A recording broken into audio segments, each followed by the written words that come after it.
सभी भाई बहनों को प्रणाम, नमस्कार, जय सिया राम, जय हनुमान। मित्रों, हम प्रतिदिन दैनिक प्रसारण में नीति सार की चर्चा करते हैं। आज की चर्चा में है कि संकट के समय में कौन सी नीति अपनाएं। मनुष्य पर जब संकट पड़ जाए तो कौन सी नीति अपनानी चाहिए। आज की चर्चा इसी पर आधारित है। इसमें हम एक चूहे की कहानी लेंगे, एक मूषक की कहानी के द्वारा समझाया गया है कि संकट जब मनुष्य पर पड़े तो चूहे की भांति ही वो नीति अपनाई जाए। तो आइए मित्रों, बात करते हैं कि किसी जंगल में बरगद का एक विशाल वृक्ष था। वो अनेक प्रकार की लता वितानों से आच्छादित था। बरगद तो पेड़ तो था ही, लेकिन उसके ऊपर कई तरह की लताएं भी चढ़ रही थी। उस पर भांति भांति के पक्षी समूह भी रहा करते थे, वे भी विश्राम करते थे। वृक्ष की छाया बड़ी ही घनी और दूर तक फैली हुई थी। उस वृक्ष में अनेक कोटर थे। उसके तने में कई प्रकार के, कई इस तरह के खड्डे थे जिनमें पक्षी निवास कर सके, कोई जीव निवास कर सके और धूप से, बरसात से बच सके।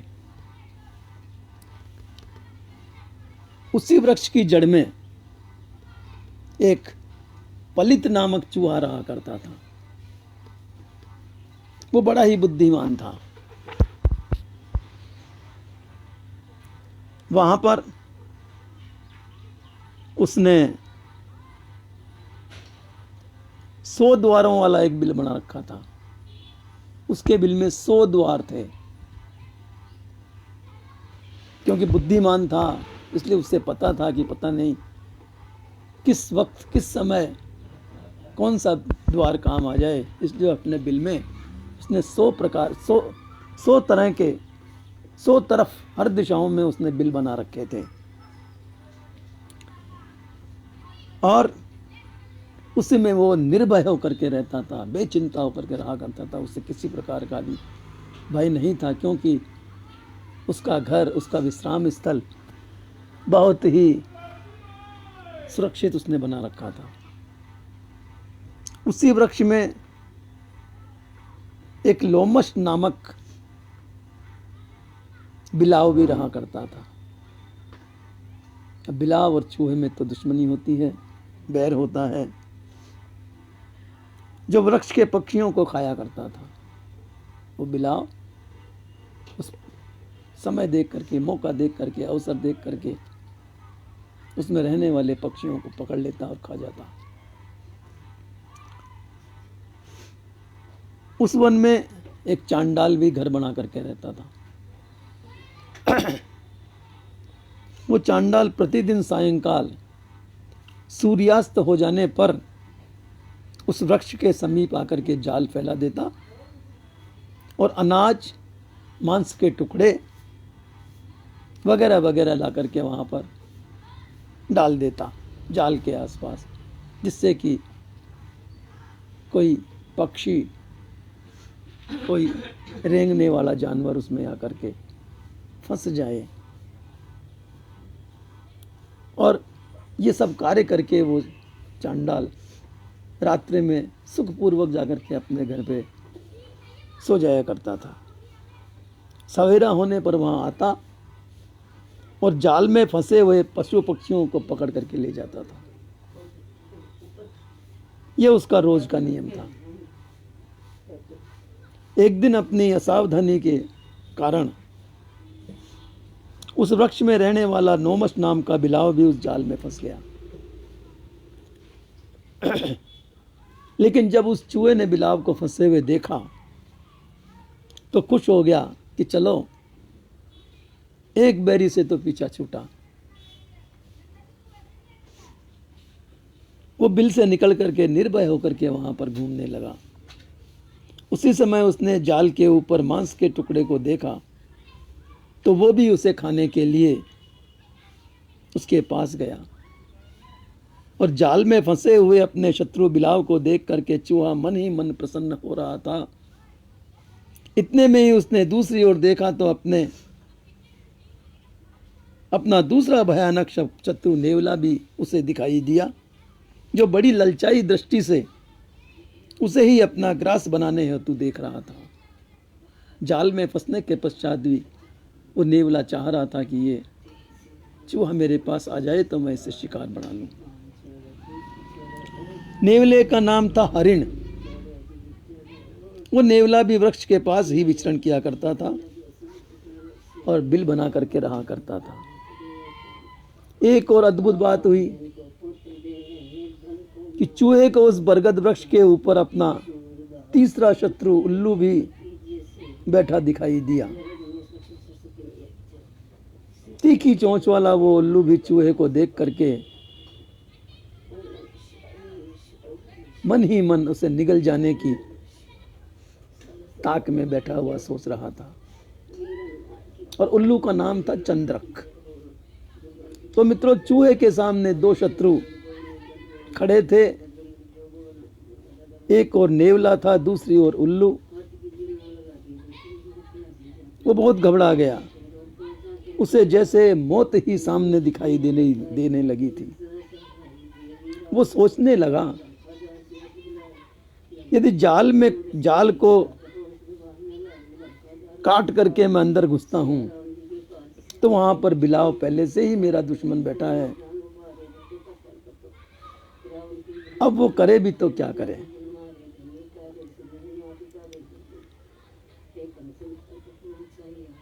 गतम सहसा भूमि नकुलो भक्ष विप्यति उलूकशेह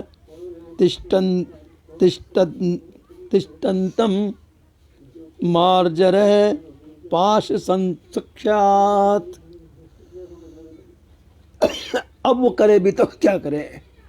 ऊपर उल्लू बैठा है, बाहर एक तरफ जो है नेवला बैठा है और अंदर जाल में घुसता है तो वहां पर बिलाव उसका शत्रु बैठा है।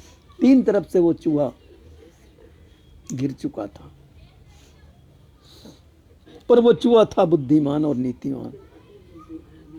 उसने अपने मन में सोचा कि इस समय किसी विलक्षण नीति का ही सहारा लेकर के बचा जा सकता है, अपनी जान बचाई जा सकती है।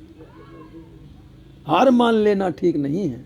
यदि मैं हार मान लूंगा तो आज इन तीनों में से कोई ना कोई मेरा भक्षण अवश्य करेगा और मेरी मृत्यु अवश्य ही हो जाएगी। क्योंकि बुद्धिमान, विद्वान और नीति शास्त्र में प्रवीण निपुण पुरुष भारी और दारुण विपत्ति पड़ने पर भी उसमें डूबता नहीं है। वो कोई ना कोई नीति अपना करके उस मुसीबत से, उस विपत्ति से बाहर निकल ही आता है, उससे छूटने की चेष्टा करता ही करता है। चूहे ने भी नीति से काम लेने की सोची। वो विचार करने लगा कि इस समय अब मेरे लिए इस जाल में फंसे अर्थात संकटग्रस्त बिलाव का सहारा लेने के अतिरिक्त और दूसरा कोई भी उपाय नहीं है जो मुझे बचा सके। यद्यपि ये मेरा जन्मजात कट्टर शत्रु है, फिर भी इस समय वह स्वयं भारी संकट में पड़ा हुआ है और इसे भी मेरी सहायता की जरूरत है। अतः ऐसे समय में इस कट्टर शत्रु से भी मित्रता का प्रस्ताव रखने में ही भलाई है, कोई हानि नहीं है। यह भी विपत्ति में पड़ा है, अतः मेरे द्वारा जाल काटने का प्रलोभन देने से यह मुझे न मारने की बात और मुझसे मित्रता करने की बात दोनों ही स्वीकार कर लेगा, मान जाएगा। यद्यपि ये मूर्ख है, तब भी आज मैं अपने नीति से काम लेता हूं। हो सकता है कि ये मान ही जाए। ऐसा निश्चय करके उस नीतिमान चूहे ने अपने शत्रु बिलाव से बड़ी ही मीठी वाणी से कहा कि भैया बिलाव, इस समय आपका जीवन भी मेरे ही तरह संकट में पड़ा हुआ है। ये नेवला और उल्लू मुझ पर घात लगाए बैठे हैं और आप भी जाल में फंसे हुए हैं। इसलिए हम दोनों आपस में मैत्री कर लें तो दोनों की जान बच सकती है।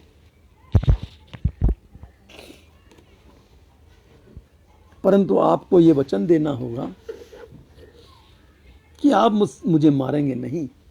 यदि मैं तुम्हें जाल में से बाहर निकाल दूं, तुम्हें आज़ाद कर दूं, स्वतंत्र कर दूं, तो आप मुझे वचन दीजिए कि आप मुझे मारकर नहीं खाएंगे, मारेंगे नहीं। यद्यपि आप ऐसा करें तो मैं वो जाल काट करके आपको बाहर निकाल सकता हूं। जाल काटने से आप मुक्त होकर के जहां भी जाना चाहे जा सकते हैं। बिलाव भाई, ये प्रसिद्ध बात है कि साधु पुरुषों में तो मात्र 7 पग साथ साथ चलने से ही मित्रता हो जाती है।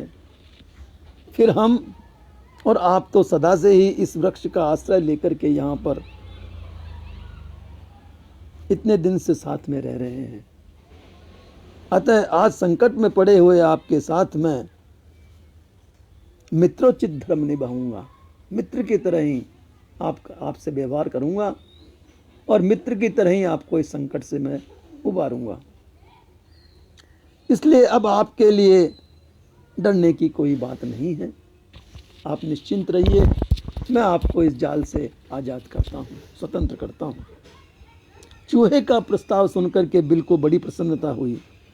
उसने चूहे को वचन दे दिया कि मैं भी मैत्री के लिए तैयार हूँ। मुझसे तुम्हें भयभीत होने की कोई आवश्यकता नहीं है।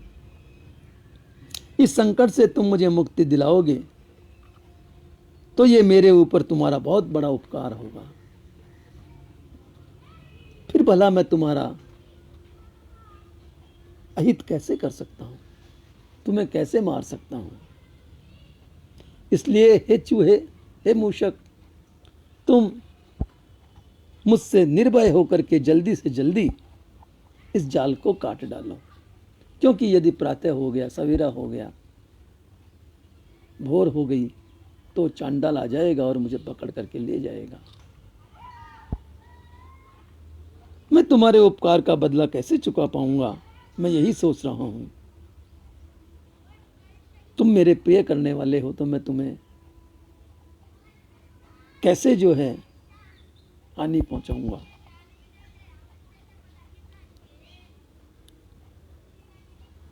और तुम जो मुझ पर उपकार करोगे उसके लिए मैं कितना भी आप तुम पर उपकार करूं वो कम ही होता है, कम ही होगा।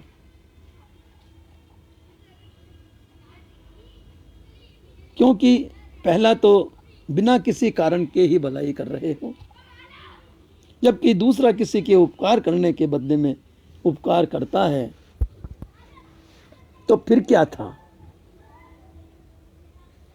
ये बात दोनों में वार्ता हुई और वार्ता के बाद में दोनों में सुलह हुई कि मैं तुम्हें आज़ाद कर दूंगा और तुम मुझे नहीं काटोगे, और तुम्हारे भय से न तो वो उल्लू नीचे आएगा, ना ही ये नेवला मुझ पर प्राणघातक हमला करेगा। फिर क्या था, बिलाव की बातों से आश्वस्त होकर के वो पलित नामक चूहा शीघ्र ही निर्भय होकर के जाल के अंदर बिलाव की गोद में जा बैठा। उस बिलाव ने भी उसे अपना प्राण रक्षक समझ करके अपने अंगों में छिपा लिया। इधर उल्लू और नेवला जो चूहे पर दृष्टि जमाए बैठे थे और उसे खा जाने के अवसर देख रहे थे, मौका देख रहे थे, अति शीघ्रता से हुए इस दृश्य को, परिवर्तन को देख करके आश्चर्यचकित हो गए। अब तो उनका शिकार उनके हाथ से जा चुका था। नेवला और उल्लू दोनों को बिल्ली से अपनी जान का डर लग रहा था, भय लग रहा था। नेवला और उल्लू दोनों को बिलाव देख करके बड़ा प्रसन्न हो रहा था, चूहा भी बड़ा प्रसन्न हो रहा था। वे दोनों निराश हो गए, उल्लू भी निराश हो गया, नेवला भी निराश हो गया। चूहे की नीति ने उन दोनों को बुद्धि बल से बिना कुछ किए ही परास्त कर दिया था। वे दोनों हार मान करके, उदास होकर के अपने अपने स्थानों पर चले गए। नेवला अपने बिल में चला गया और उल्लू उड़ करके दूसरे वृक्ष पर जा बैठा और छिप करके प्रतीक्षा करने लगे कि जब चूहा जाल में से निकलेगा तो उसे मार डालेंगे। दुष्ट तो दुष्ट ही होता है। वो वहां से चूहे को दिखाने के लिए चले तो गए, लेकिन घात लगा करके नेवला अपने बिल के द्वार पर बैठा हुआ उसे देख रहा था और उल्लू दूसरे वृक्ष पर बैठ करके घात लगा करके उसे देख रहा था। लेकिन इस प्रकार चूहे ने अपनी नीति से दोनों शत्रुओं को भगा तो दिया, लेकिन अभी भी उसके प्राण तो संकट में ही थे। भला बिलाव की गोद में चूहा कैसे और कब तक निर्भय रह सकता है? बिलाव को पता नहीं कब मति भ्रम हो जाए, मति भंग हो जाए उसकी, कब उसका मस्तिष्क परिवर्तन हो जाए, बदल जाए और चूहे को अपना शिकार बना ले। भला बिलाव की गोद में चूहा निर्भर कभी नहीं रह सकता। इधर चूहे की बुद्धिमता देखिए, वे बड़ा ही चतुर तथा देश काल को की गति जानने वाला था। उसने मन में ये सोचा कि यदि मैं शीघ्र ही इस जाल को काट दूंगा तो हो सकता है कि यह बिलाव पाश मुक्त होकर के, जाल से मुक्त होकर के निर्भय हो जाए और मेरा शिकार कर ले, मुझ पर ये कुछ भी कर सकता है, भाग जाए, मुझे मार करके खा जाए। मैं इसकी गोद में रहकर ही धीरे धीरे जाल को उस समय तक काटता रहूंगा जब तक कि सवेरा न हो जाता है और चांडाल पास में न आ जाता है। ये सोच करके वो बहुत धीरे धीरे जाल को कुतरने लगा। बिलाव ने चूहे को जाल शीघ्र ही काटने के लिए कहा और जब उसे धीमी गति से जाल को काटते हुए देखा तो उससे बोला कि सौम्य, तुम जल्दी क्यों नहीं कर रहे हो? कुछ समय बाद ही सवेरा होने वाला है, वो चांडाल आ जाएगा। अतः हे मित्र, श्रेष्ठ पुरुषों को अपने मित्र के कार्यों में शीघ्रता करनी चाहिए। इस पर बुद्धिमान पलित बोला, हे मित्र, डरने और घबराने की कोई बात नहीं है। मैं समय को खूब पहचानता हूं और ठीक समय आने पर चूकूंगा भी नहीं। मैंने बहुत सारे तंतु काटे हैं, अब 2-1 ही तंतु और बचे हुए हैं, उसे भी मैं काट दूंगा। इस प्रकार पलित चूहा नीति का आश्रय लेकर के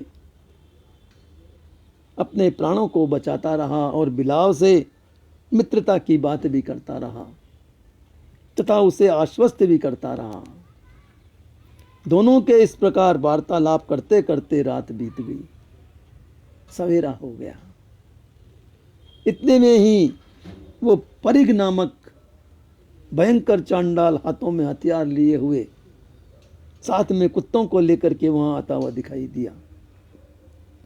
उसे आता देख बिलाव तो भय के मारे घबरा गया और उसने चूहे से कहा कि देखो देखो, वो चांडाल शीघ्रता से इधर आ रहा है। अब उल्लू और नेवला जो पास ही छिपे बैठे थे, चांडाल को आता देख करके वे भी भाग खड़े हुए और इधर जाल की एक ही तांत चूहे ने बचा रखी थी।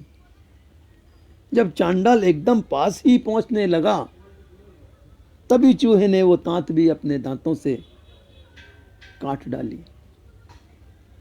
तांत के कट जाते ही बिलाव अपने को बंधन मुक्त पा करके शीघ्र ही दौड़ करके उस बरगद के पेड़ पर चढ़ गया और एक डाल पर बैठ गया क्योंकि चांडाल दौड़ता हुआ आ रहा था। बिलाव के भागते ही चूहा भी निर्भय होकर के अपने बिल में चला गया। उस समय उसे न उल्लू से, न नेवले से और न ही बिलाव से ही भय था।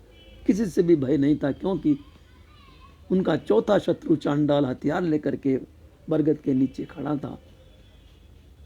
उन तीनों में से किसी की भी हिम्मत नहीं थी कि वे बाहर निकल करके चूहे का शिकार कर सकें, क्योंकि तीनों को उसने अपनी नीति से परास्त करके अपने को बचा लिया था। चांडाल की पकड़ से तो वो बाहर था ही। चांडाल ने जब जाल समेटा तो उसमें किसी को भी न पाया और वो निराश हो गया और कटे हुए जाल को देख करके दूसरे स्थान पर चला गया। चांडाल के जाते ही बिलाव ने बिल में प्रविष्ट हुए चूहे से कहा, अरे भैया, तुम तो बिल के अंदर चले गए हो, मुझसे बात भी नहीं कर रहे हो। मैं तो तुम्हारा मित्र हूं, तुमने मेरी जान बचाई है।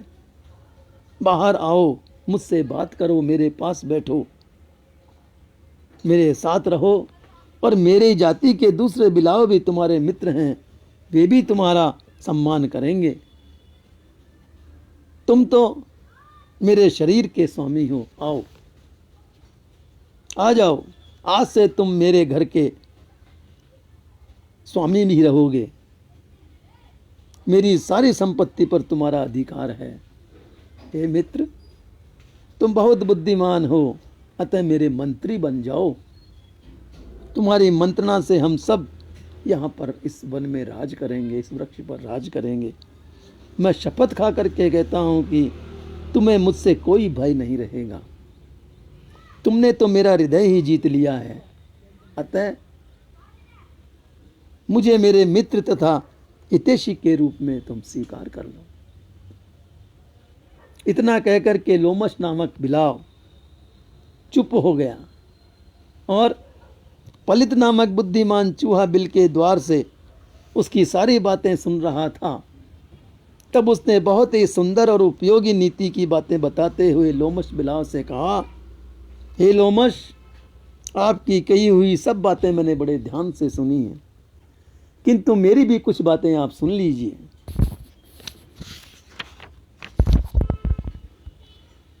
इस जगत में वास्तविक मित्र और शत्रु को पहचान करना ही कठिन है।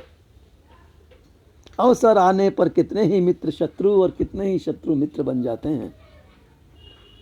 परस्पर संधि कर लेने के पश्चात जब वे काम और क्रोध के वशीभूत हो जाते हैं तो वह समझना कठिन हो जाता है कि ये मित्र भाव से युक्त हैं या शत्रु भाव से युक्त हैं। इस संसार में न कभी कोई शत्रु होता है और न कोई मित्र ही होता है।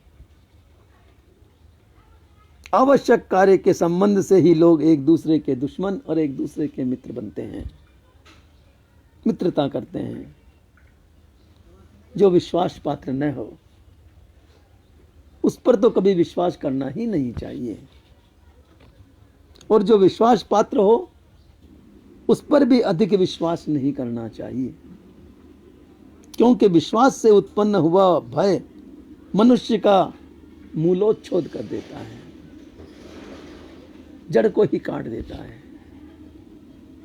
हे बुद्धिमान लोमश, आज तुम जाल से छूटने के बाद मुझे क्यों सुख पहुंचाना चाहते हो, इसका क्या कारण है?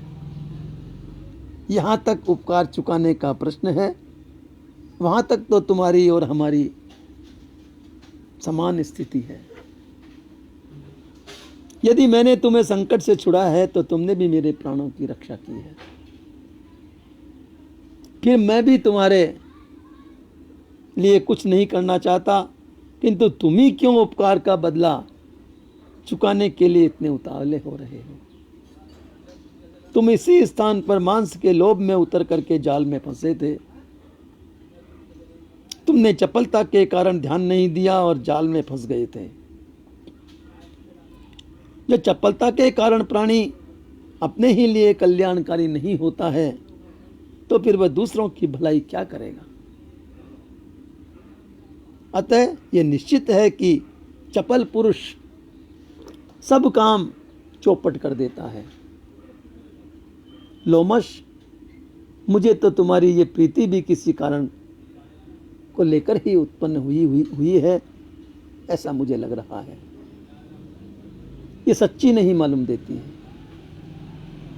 लोक में भी ऐसा देखा जाता है, परंतु किसी कारण स्वार्थ को लेकर के उत्पन्न होने वाली प्रीति जब तक वह कारण रहता है तभी तक बनी रहती है। उस कारण के नष्ट हो जाने पर वो प्रीति भी स्वतः निवृत्त हो जाती है, वो प्रीति भी समाप्त हो जाती है। जो है वो कारण पूर्ण हुआ और प्रीति समाप्त हो जाती है, प्रेम समाप्त हो जाता है। मैं ये अच्छी तरह समझ रहा हूं कि अब तुम्हारी प्रीति केवल मेरा भक्षण करने के लिए ही बनी हुई है। मुझे बातों में फुसला करके तुम अपना काम बनाना चाहते हो। पहले हम दोनों के मैत्री में, दोनों के अपने अपने प्राण संकट में पड़े होने के कारण मैत्री बनी थी, इसलिए मैत्री भी खत्म हो गई। अब आपके भी प्राण बच गए, मेरे भी प्राण बच गए। आपने मुझ पर उपकार किया, मैंने आप पर उपकार किया, आपने मुझ पर उपकार किया। दोनों का हिसाब बराबर और मैत्री भी समाप्त हो। तुम जाति से ही मेरे शत्रु हो। अब तुम्हारा काम निकल गया है, इसलिए तुम्हारा शत्रु भाव जागृत हो रहा है। अब हमें आपस में मिलना ही नहीं है। मैं अन्न हूं और तुम मुझे खाने वाले हो। मैं दुर्बल हूं, तुम पराक्रमी हो। अतः पहले जो मैत्री थी वो परिस्थितिवश हुई थी। अब मैत्री करने पर मुझे जान से ही हाथ धोना पड़ेगा। हम दोनों के मिलन का उद्देश्य पूरा हो गया। मुझे तो अब दूर से ही तुमसे डर लग रहा है। इसलिए हे बिलाव राजा, आप अपने काम में मस्त रहे, मैं अपने काम में मस्त रहता हूं। लोमश उसकी बातें सुनकर के बड़ा लज्जित हो गया। उसने अनेक प्रकार से चूहे को विश्वास में लेना चाहा, किंतु चूहे ने उसकी एक भी न मानी और कहा, अरे लोमश, आचार्य शुक्र ने 2 नीतियां बताई हैं, बड़े महत्व की है वो। तो आचार्य शुक्र ने जो 2 नीतियां बताई वो बड़े ही मनुष्य के लिए, संसार में हर जीव के लिए महत्व की नीति है। उन्हें तुम ध्यान से सुनो। पहली नीति है, जब अपने और शत्रु पर एक सी विपत्ति आई हो तब निर्बल को सबल शत्रु के साथ मेल करके बड़ी सावधानी और युक्ति से अपना काम निकाल लेना चाहिए। और जब काम हो जाए तो फिर उस शत्रु पर विश्वास नहीं करना चाहिए। दूसरी नीति है, जो विश्वास पात्र न हो उस पर कभी भी विश्वास न करें। जो विश्वास पात्र हो उस पर भी अधिक विश्वास न करें। सदा अपने प्रति दूसरों का विश्वास उत्पन्न करें, किंतु स्वयं दूसरों पर विश्वास न करें। इसलिए हे लोमश, अपनी रक्षा करने में ही बुद्धिमानी होती है।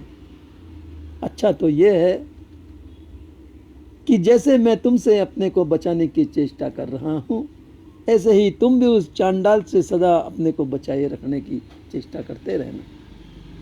चांडाल का नाम सुनते ही वो बिलाव बहुत डर गया और उस वृक्ष को छोड़ करके अन्यत्र चला गया। चूहा भी अपने दूसरे बिल में चला गया। वो इतना बुद्धिमान था कि उसने अपने बिल से निकलने के 100 रास्ते बना लिए थे, ताकि सर्प आदि यदि किसी मार्ग से अंदर आ भी जाए तो वो दूसरे रास्ते से भाग सकता था। इस प्रकार पलित नामक चूहे की नीति और जो मार्ग चूहे ने दिखलाया वो दैनिक जीवन में बहुत ही हमारे लिए उपयोगी है। सांसारिक काम क्रोध आदि शत्रुओं को जीतने के लिए साधना सिद्धि की ये नीति सहायक हो सकती है। यदि हम इन नीतियों पर चले तो हमारे साधना की सिद्धि में ये बहुत ही सहायक होगी। हमारे जीवन में कभी न कभी इस प्रकार की विपत्तियां आती रहती हैं और विश्वास वाली बात तो हमेशा ही किसी न किसी मोड़ पर, किसी न किसी पर, चाहे वो मित्र हो, पारिवारिक आदमी हो, अपने कार्यस्थल पर अपना मातहत हो या अपने से बड़ा हो, स्वामी हो, उन सब पर भी यही नीतियां लागू होती है। मनुष्य को इन्हीं नीतियों से चलना चाहिए, तब तो वो सुखी हो सकता है, उसका जीवन सिद्ध हो सकता है।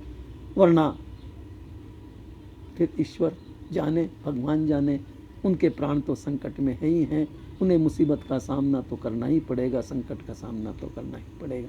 इसलिए मित्रों, नीति शास्त्र बनाया गया है, नीति पर चलने के लिए बनाया गया है। इसको सुने, पढ़ें और नीति से ही मनुष्य अपना जीवन चर्या को आगे बढ़ाए। नमस्कार, प्रणाम। कल फिर मिलेंगे इसी समय, इसी पटल पर, एक नई चर्चा के साथ में, एक नई कहानी के साथ में। तब तक के लिए विदा। नमस्कार, प्रणाम। जय सिया राम, जय हनुमान, जय हिंद, जय